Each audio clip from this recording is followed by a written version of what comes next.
Welcome to Sausage on a Fork, a podcast dedicated to the UK's longest running children's drama programme, Grange Hill. My name's Neil, and in each episode I'll interview a former cast member about their life before, during and after their time on the programme. Okay, so welcome to the next episode of Sausage on a Fork, and I am very delighted to say that I have been joined by none other than Karen Ford, who played Miss Ginny Booth, the art teacher in Grange Hill. Karen, welcome to Sausage on a Fork. Thank you. Thank you.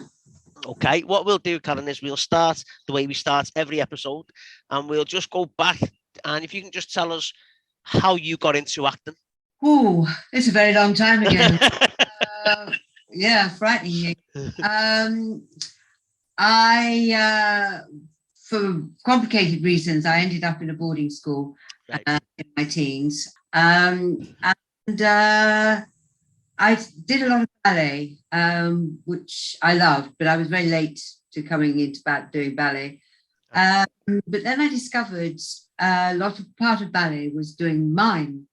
And that's something I really started to enjoy and really loved. And I suppose also doing GCEs, which is what they were called in those days. And we would, of course, do Shakespeare and English literature. Whenever we were asked who would like to read, my hand would always shoot up. I just adored reading Shakespeare. So it was sort of there. And I had the advantage that my older sister had already gone into the theatre and had gone to drama school. Right. So it wasn't such a big sort of step in a way. And so when I got to 17, I auditioned for Guildhall School of Music and Drama. Uh-huh.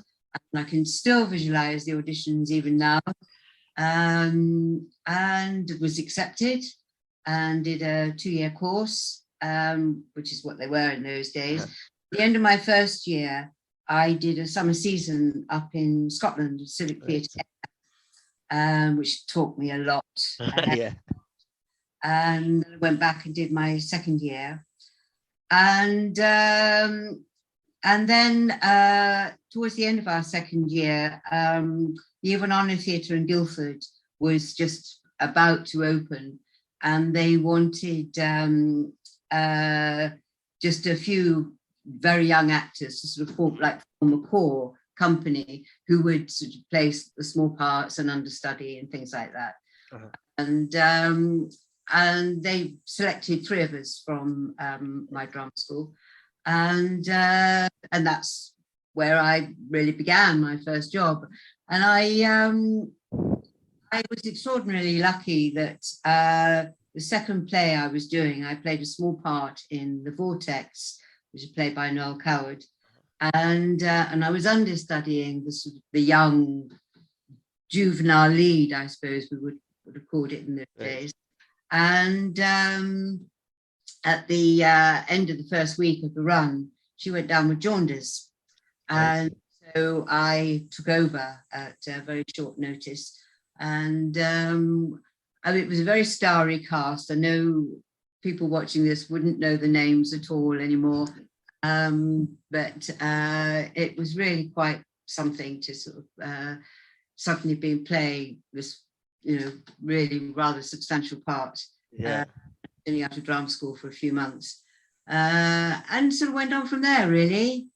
The last show I did there went into the West End. Uh-huh. And so I went on. Brilliant. Mainly theatre for the first 2 or 3 years. Yeah. First television part, I was just trying to think how old I'm. 21, 22. Uh-huh. And oh goodness me, I've forgotten the name of the program now. Vendetta. Right, okay. And it was BBC. I nearly only worked for BBC for quite a long time. Uh-huh. To start with. I remember doing that very well. But Paul Capriano was the director. Right. Yeah. Okay. That's how I got started. So you've mentioned there that Vendetta was your first television performance. So what other television programs did you do before Grange Hill?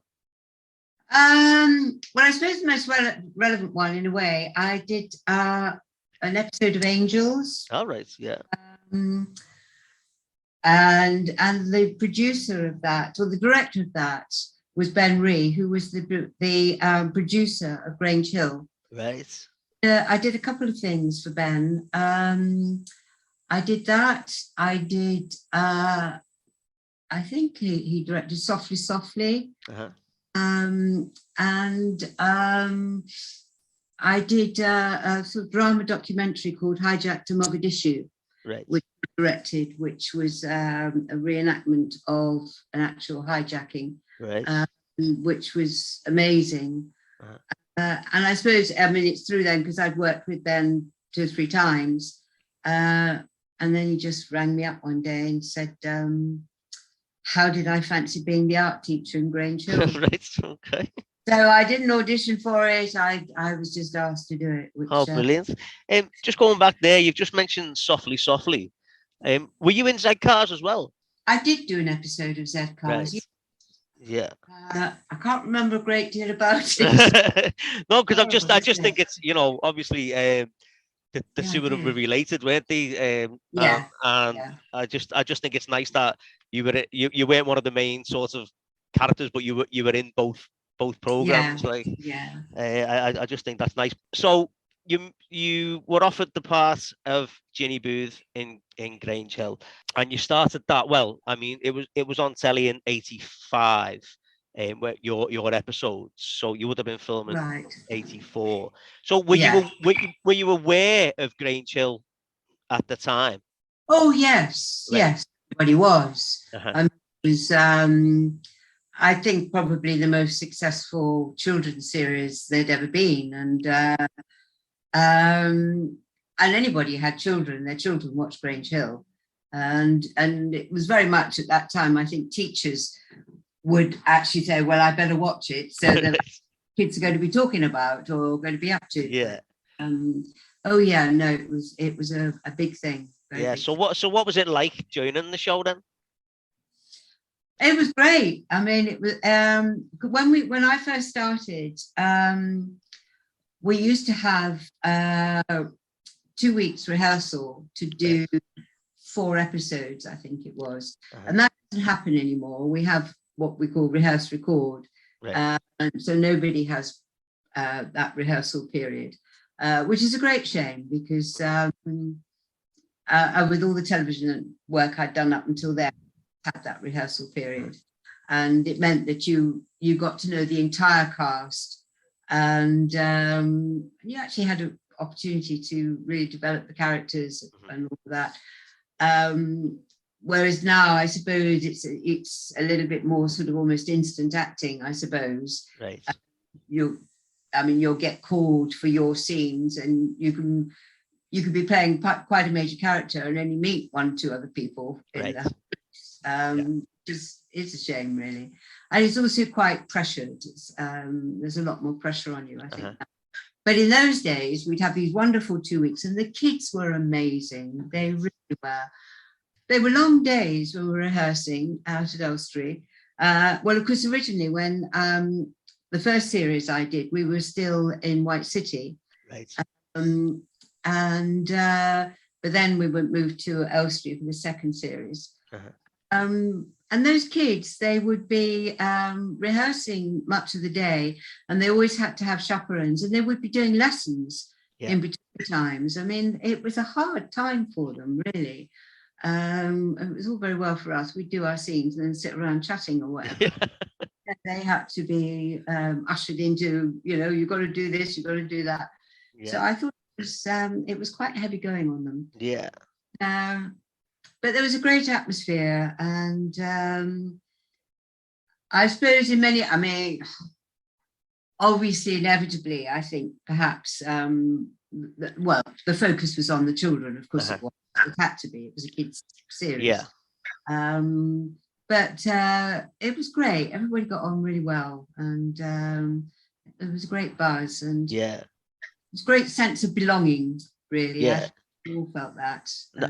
You've just mentioned there about the focus being on the kids, but to be fair, when you joined, the teachers kind of went from being on the periphery to actually, there was a lot more focus on the teachers. You know, there was a lot more staff room scenes, and there was a lot more to do with storylines, to do with like, you know, like the teachers' families and things. So up until that point, I think with the early days, the likes of Tucker and characters like that, the teachers were just sort of other people in the scenes. There wasn't really anything to do with the teachers.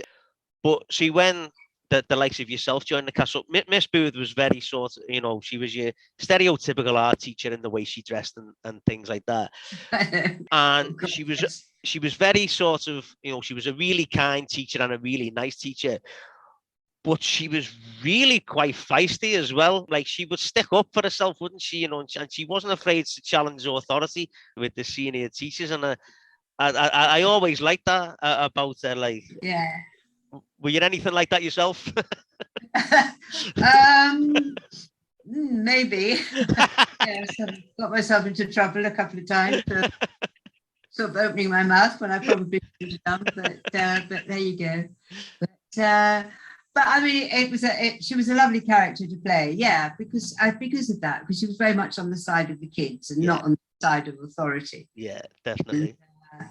And of course, the second series I did, which was obviously Zamo's storyline, the Just Say No series. Yeah. I mean, it was tremendous, and because that was Anthony Minghella, our script editor.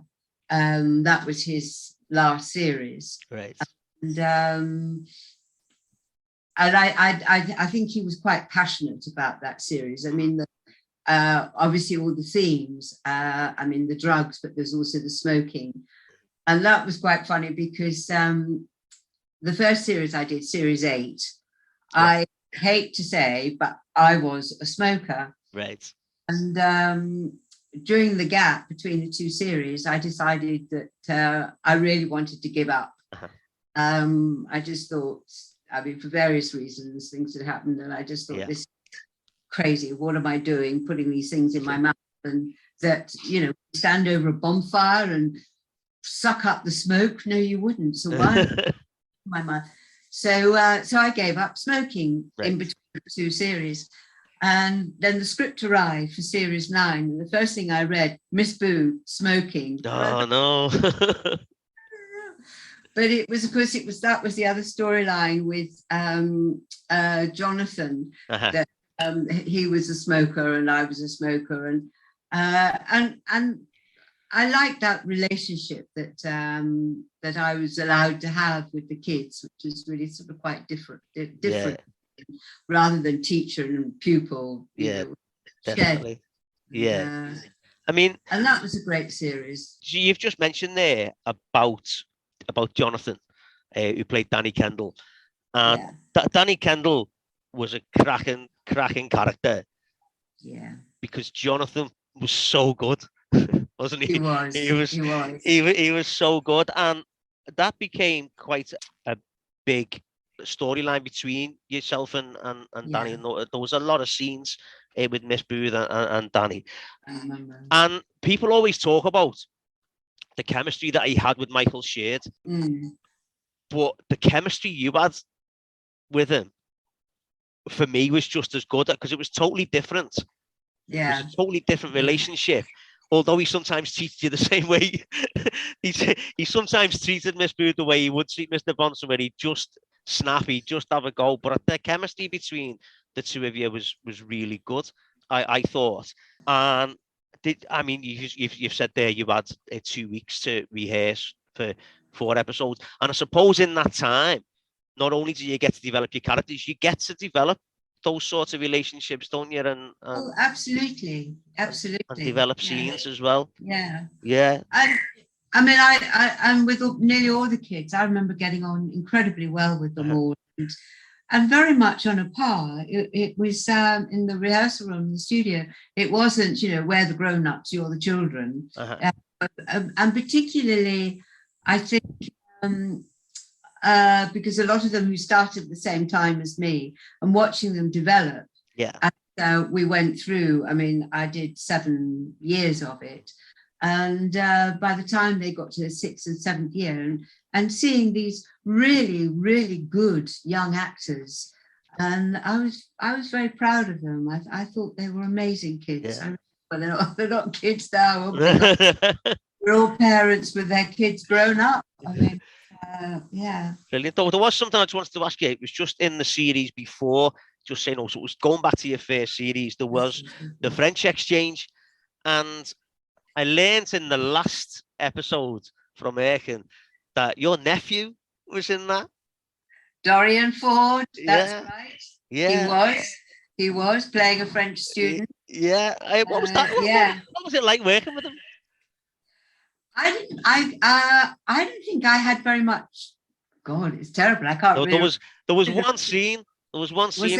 It was the scene where he was being sent back to France because he'd caused a car crash, and you were escorting him back. Right. And I often wonder if they just wrote that in just for the two of you, just to appear on screen together. I never thought about that. Yeah. No, he of course is quite a successful jazz pianist now. Yeah. He's got a very good career. Brilliant. Highbrow jazz. Yeah. Now we go back to the Just Say No. So were you always fully aware of all sorts of like the storylines going on with Just the Children? Oh yes. Right. Oh, absolutely. Yeah. And did you think it would be as big as it turned out to be? I thought it was incredibly important. Right. I did. And I think the choice of character was Zamo, who was so popular. Uh-huh. And oh gosh, yes. I think I mean, for me, I think that series will always be the most important series Grange Hill ever did. And because the whole thing was about addiction, obviously, not just drugs, but I mean, all that stuff I had with Jonathan, with Danny. But I mean, on a personal level, I mean, I had some amazing scenes that I had did with Zamo. But we were all very aware that for these kids who were the peers of the children watching the series, to see this actually tackled head on was incredibly important, I think. Definitely. And I remember at the time thinking, you know, if it just saved one child from getting into drugs, it was so worth it. Yeah. And I hope it did. I hope. Yeah. And did you have to do much research for that yourself? Because I know you were involved sort of towards the end when Miss Booth goes to see Zamo in rehab. Did you have to do any kind of research for that, or was it just a case not of... particularly? I mean, I think, you know, we were sort of given really all the information that we needed, and a lot of it was in the script. And there was the whole atmosphere, I think, of that series was really quite different, I think, to any of the others. That everybody felt this really is monumentally important. And I mean, the kids did, the directors, the writers, obviously, and because Anthony Minghella was around a lot, oh yeah, no, we were all very aware of all the dynamics of the whole series. It was very... And did you have any idea that Anthony Minghella would go on to have the career that he had? I wasn't at all surprised. Right. Because, well, Anthony had written quite a few stage plays. And I was quite aware in a way that it's quite difficult for writers or directors to survive and keep going when they've got, you know, something that they really want to do. And of course, Anthony was a brilliant writer.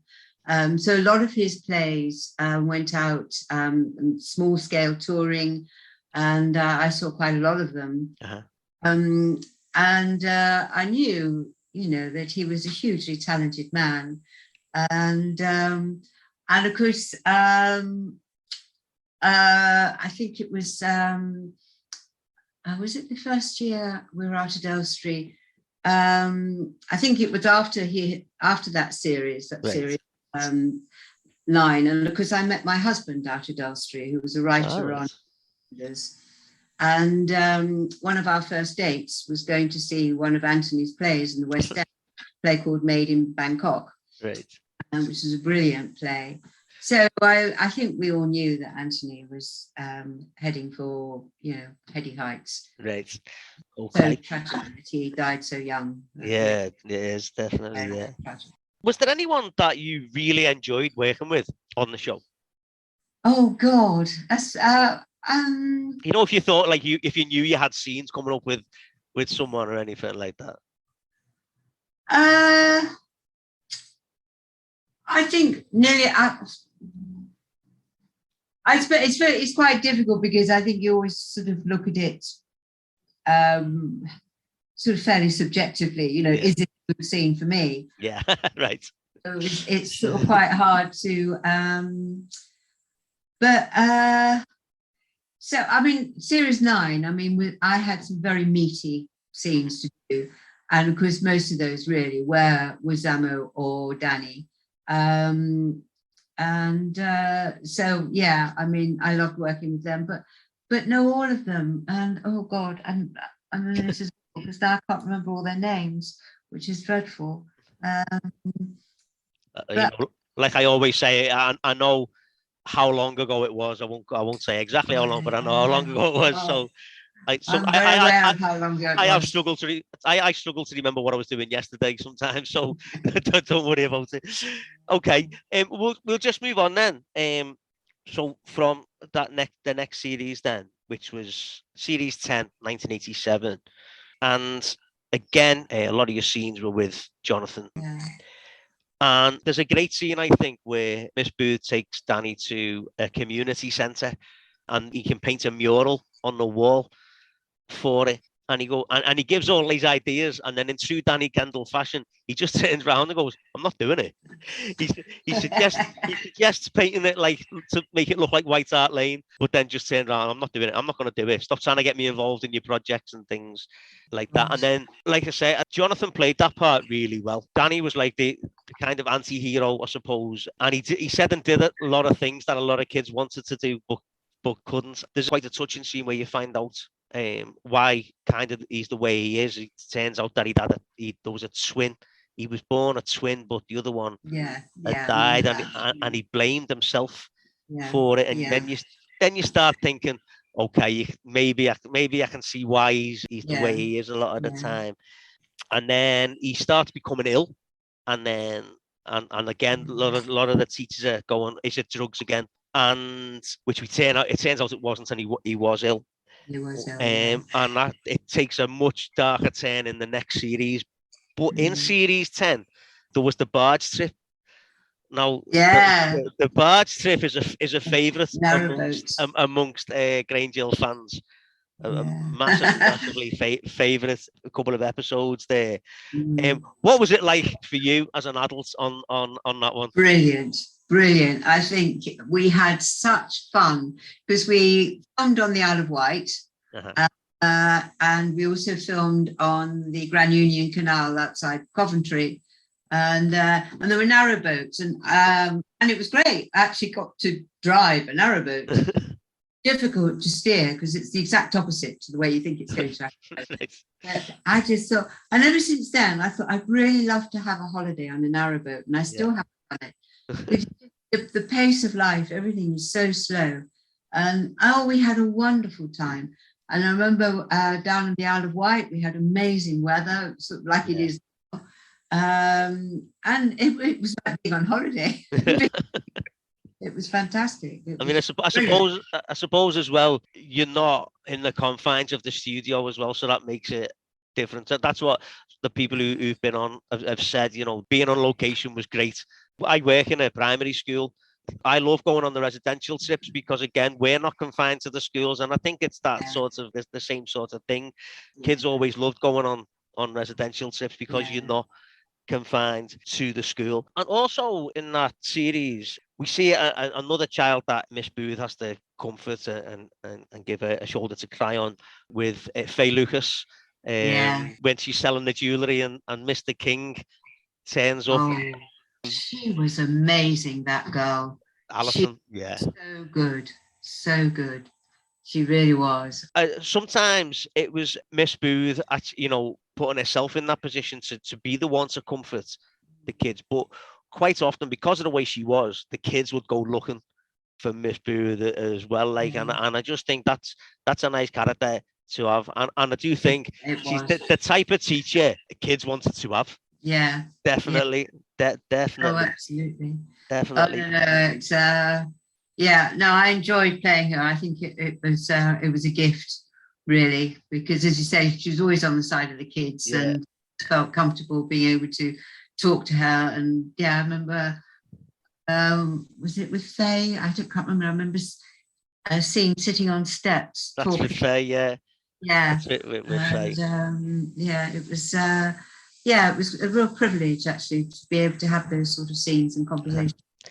Brilliant. Okay, I am now moving on to series 11, when the likes of Zamo and Faye and kids like that had left, but there was a new bunch of kids came in. So the likes of Tegs Ratcliffe, played by Sean Maguire, came in, and Justine Dean, played by Rachel Roberts, and a lot of that series, to be fair, was centered around those new kids.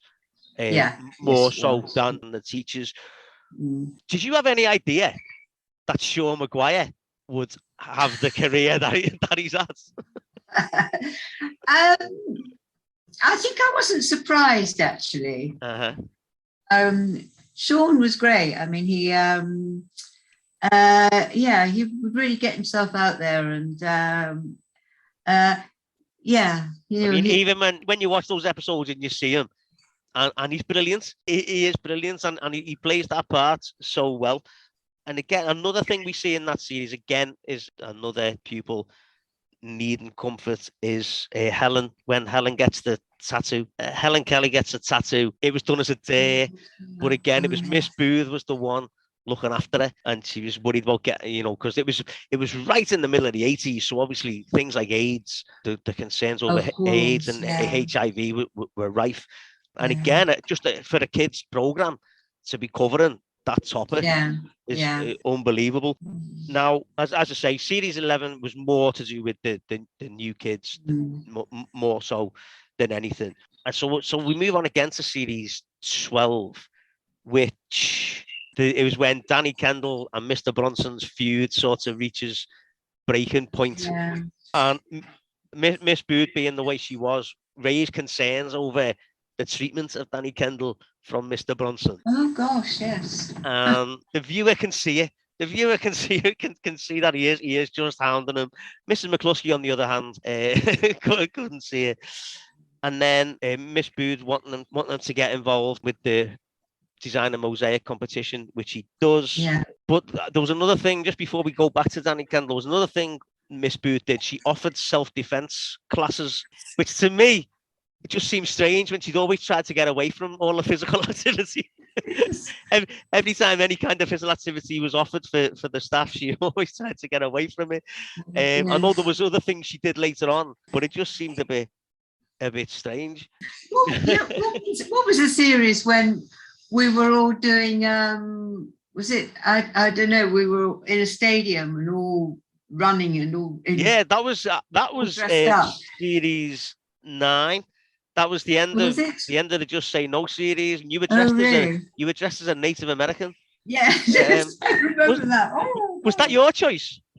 No, I don't think so. I can't imagine it would have been.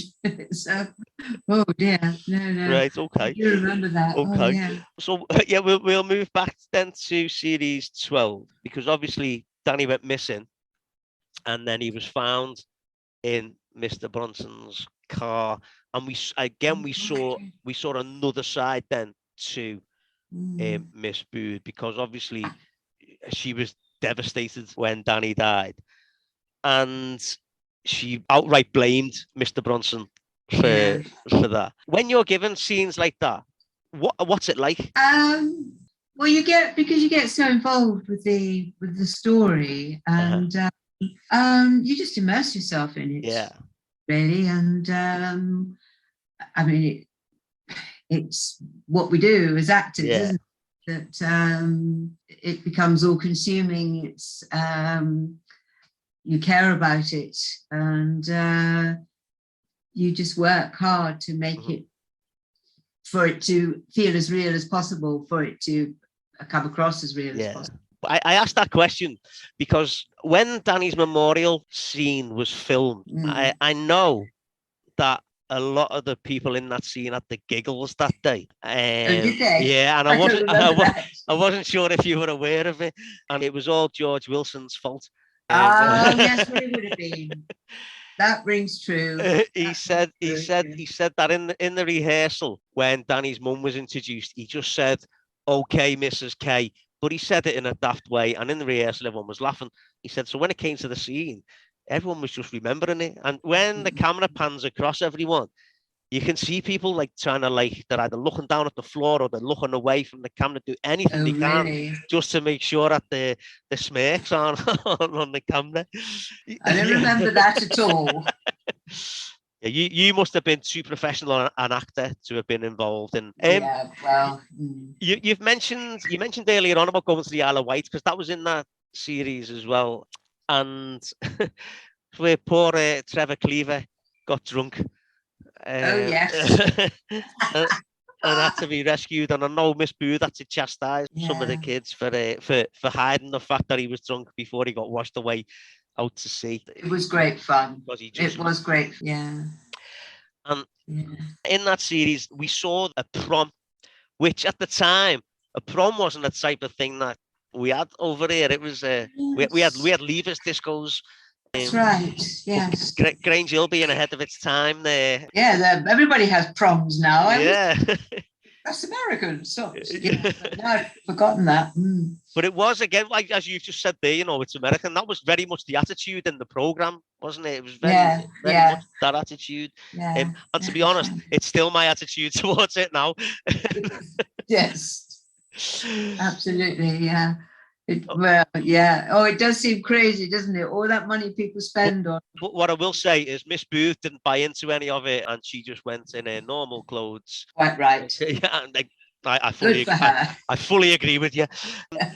So then we move on to series 13, and Miss Booth's appearance changed quite dramatically in this one. Hairstyles changed, and the way she dressed changed. And this is where we had Mr. Bronson had left, and Mr. Hargreaves had come in, played by Kevin O'Shea, who completely different kind of character to Mr. Bronson, but still, I think he's brilliant. When you watch it back now, I just think, because he's so daft, but I just thought he was brilliant, Kevin O'Shea, in that role. The way he went around trying to, like, he hounded Miss Booth over the photocopier and making illicit copies of things. But Miss Booth standing her ground, the way she was with authority figures, loved winding them up and stood her ground with them. And she drew a caricature of Mr. Hargreaves, which one of the kids nicked and then printed onto T-shirts. Yes. Oh, God, yes, I've forgotten all about that. Oh, wow. And there was rumours that she was going to be sacked. But she was reassured by Mrs. McCluskey that she was wanted at the school and stuff like that, and her mother was staying with her, but she kicked her mother out when her mother had said to her that she was mutton dressed as lamb. When she changed her appearance, she'd had quite a crisis of confidence over the way she looked. Justine Dean, when Miss Booth had comforted her over something that had been getting spread around the school about her sleeping with her boyfriend, Justine Dean thanked Miss Booth by saying, "Someone's got to tell you, miss, but that hairstyle really doesn't suit you." Oh, God, yeah. I do remember that. They were always messing around with my clothes, and I never had any say in the way at all, none whatsoever. Right. But yeah, it was, I think it was always sort of like, well, she's an art teacher. We wanted to be arty. And I think most of the art teachers I know just look the same as anybody else. But and then that was the thing, she was having a bit of a crisis of confidence. Then Mr. Mackenzie, again, one of everyone's favourite teachers, said she was a very attractive woman and kissed her on the cheek as Robbie Wright walks in. And then it was they both said, we're going to be a rumour by the end of the day. And Mr. Mackenzie was like, at my age, I'm quite happy with, with to be a rumour. And with a crisis of confidence, I don't know how much of a midlife crisis it was for Miss Booth, but she then decided that she was going to run a marathon. Oh, that's right. Yeah. Okay, so that was towards the end of series 13. And as we move on to series 14, we find out that Miss Booth has got married. Yes. To Mr. Farrington, played by Dave Hill, who I only found out this morning that Dave Hill. Oh, really? Your husband. Oh, right. Because I mean, I think Dave Hill's great, and I've seen him. I've seen him in loads of things. And I think he's tremendous. Yes, good actor, very good actor. And in that storyline, Mr. Hargreaves just assumes that Miss Booth is going to be called Mrs. Farrington, but Miss Booth being Miss Booth is like, no, I'm staying, Miss Booth. And the marathon training, they show a bit of the marathon training, and we see Miss Booth improving that, but her husband didn't and kept wanting to give up. Was that anything to do? Was that your say in any of that? I really can't remember. I was very fit in those days. I'd be trying to run a marathon now, but because I remember. I mean, nothing to do, well, outside of the series, we did a bike-a-thon with the kids and the adults around Hyde Park. It's a fundraising thing. Forgotten all about that. That is quite a long time ago now, actually. I think that was probably fairly early on in the series that was in it. But yeah, I don't know that I could have run a marathon then, but I wouldn't have been bad. Yeah, all right, it's okay. Try it now. Okay. And we also found out that Miss Booth had been trying to have a baby, but with no success. Yeah, and tied into that was then Chrissy Mannering and her storyline about when she did become pregnant. And again, I mentioned it earlier on, she went looking for Miss Booth to confide in on that one. And she told her that she was pregnant, then she told her it was a false alarm, and then she eventually says that it was. And then it was Miss Booth, Miss McCluskey said, right, well, you need to tell your mum, so they get the mum in and all that. And that was really sort of your last involvement in a big storyline. Because you run the marathon, but Miss McCluskey brings donuts for the staff that were watching. So they were all getting the donuts when you ran past, and they didn't see you at that bit. Oh, yeah. And then Miss McCluskey's last episode was your last episode. Was it already decided earlier on that you were going to go, or because there was no sort of mention that you were leaving? Yes, I know. I think, I mean, for myself, I think at the time, my life, my private life changed quite a lot. Right. And it was time for me to leave. Regretfully, and I was quite sad at leaving, very sad at leaving, I have to say. I mean, basically, I think probably, I don't know how much common knowledge it is, but during that last series, the break in recordings and whatever, I actually adopted a baby from Romania. All right. So that's when it was quite a drastic change in my life. I really needed to be a mum. Yeah. And so that was quite a big thing. So I think, I can't remember now, his name's Liam. I think it was just about 2 or 3 months before the end of the series that I adopted him. Right. It really wasn't right for me to carry on because it was so really quite. I mean, that's an amazing thing to do, really. Yeah. An amazing thing to do, and then to put him first as well, obviously, is brilliant. Absolutely. So that was 1991 when you left. But we didn't have to wait too long to see it on screen again, because in 1991, Blair released There's No Other Way. And you were in the video. Oh, yes. I was. So how did that come about? honestly cannot remember. Right. I have no idea. I don't know. I suppose probably because of Grange Hill at that time. I mean, we all had quite a high profile. And as you say, it was Blur's very first pop video. Yeah. And I suppose they wanted a face that somebody would recognize. And I played it quite recently. And I mean, I only had a very hazy memory of it. But I'm sort of shocked to see just how much of me there is in it. You're in it loads, yeah. Yeah, bringing the cake and stuff. And I think I remember it was a very, very long day. We worked, and I think I got 100 quid. Right. Is that all? So, all that overtime, it was a very long day, and it was really very badly paid. What were they like? They were lovely. They were really lovely. Yeah, I mean, to be fair, they always come across like they are decent lads. Like They are. Yeah, no, because really very genuine. But I remember seeing it. I don't know, because obviously didn't have MTV or whatever at the time. But I just remember seeing it and just thinking, "There's Miss Booth." There's Miss Booth. And so after Grange Hill, I was again looking through your CV, but again, I don't know how true it is for the list I've got. But there seems to be quite a bit that you were in, like British television. Wow. I did the first series of Holby City. And that was because when that started, the idea was that each storyline would start in Casualty, right. And the patient would get moved into the hospital, and that was where Holby City was. And the first episode was my daughter had been knocked over in a demonstration and hit her head on the pavement, right. And got concussion, or well, no more than that, but brain damage, head injuries, and then she was moved into Holby City, and that's when we arrived. So the storyline went through the whole of the first series. Right. I mean, it was great. I got paid a lot of money for it. But they hadn't actually written, when we started and they did the contracts, they hadn't actually written the whole script. Right.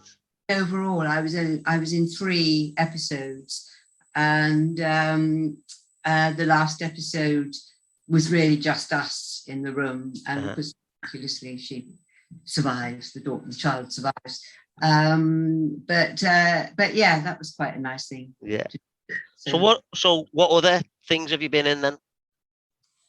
Television wise, yeah. I suppose the usual Doctors.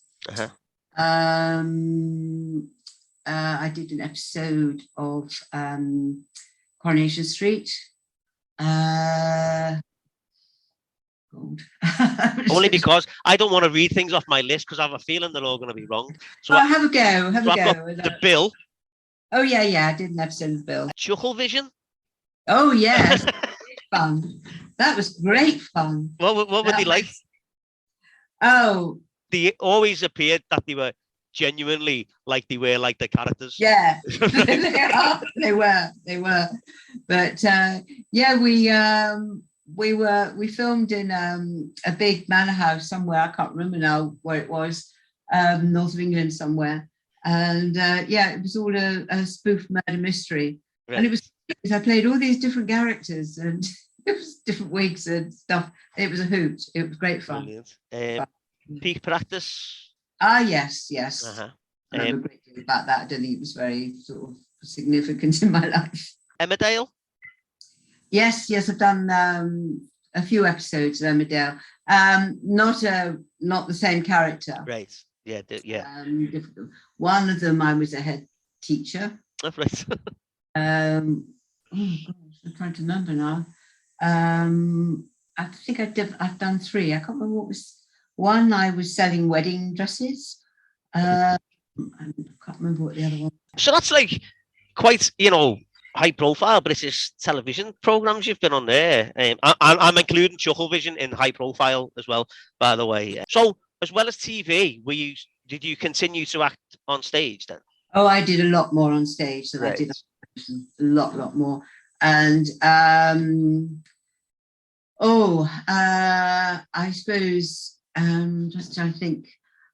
For quite a few years, I worked with a particular company based in Lincolnshire, and we toured a lot. Trying to think. Oh dear, trying to think of some of the plays. A Woman in White. I did Candida.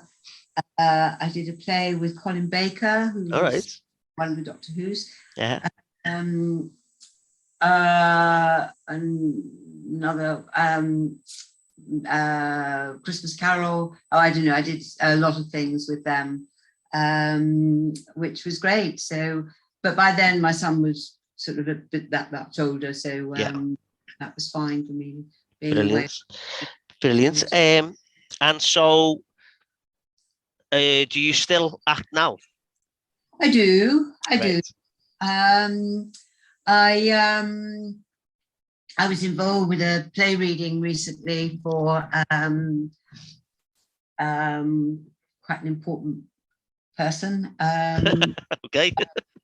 Well, it's his first play, and I don't know what's going to happen to it, but he is sort of quite high up in the business, so I suspect it will happen. So I hope it will, and I hope I'm involved if that happens. Fingers crossed. Yeah, doing a play, well, sort of musical at the moment in Oxford. It's work in progress. Mm-hmm. So it's really just sort of trying it out to see how it works. I'm not singing, but it's based on a true story. It's American. Right. And I always ask this question. Did you keep in touch with any of the Grange Hill cast? I am sort of still with Gwyneth. We still exchange Christmas cards. We did last year, yeah. But it's sort of really just that really now. Right. But no, sadly. I suppose the years go by. It happens, doesn't it? Yeah. Okay, so we are nearly at the end, Karen. So I've just got a few questions, and it's the way I always end the podcast. And the questions are all related to Grange Hill. Okay. Right. So earlier this year, there was in the news, there was talk of a Grange Hill movie being made. So what are your thoughts on a movie of Grange Hill being made? Oh gosh, I haven't heard this at all. Right. This is totally new to me. I honestly don't know. I mean, schools are so different. Mm-hmm. The great thing about Grange Hill, the time I was in it, it was issue based. Yeah. All the storylines were about issues that really concern kids. And if they were to do a movie, why not? Why not? I think it would have an inbuilt audience. Yeah. So yeah, why not? And if you were asked, would we see a return of Miss Booth? I would be delighted. I would be asked now, but I'm a bit elderly for that. But yeah, I'd certainly say yes. Brilliant. Okay, so thinking back to Grange Hill, your time there, other than Miss Booth, who was your favourite character? Oh, I think that's quite difficult. I actually think Danny, Jonathan. Yeah. Because he was a rebel, but he was. I mean, I think. Yeah, because he was different, and he was a troublemaker, but not because he just wanted to be a troublemaker, but because of innately who he was. Yeah. I'd go for him. But then, having said that, oh God, there's so many. Erkan, Rowley, Zamo. I mean, and we did a few years ago. We did a memorabilia thing up in Birmingham. Oh yeah, the Comic Con, yeah. Yeah. Yeah. And so met up with them, some of them then, and it was amazing just to see them all. But it's very hard to say. I think many of those characters, those kids, were just wonderful. Yeah, brilliant. And if you couldn't have played Miss Booth, which other character would you have liked to have played?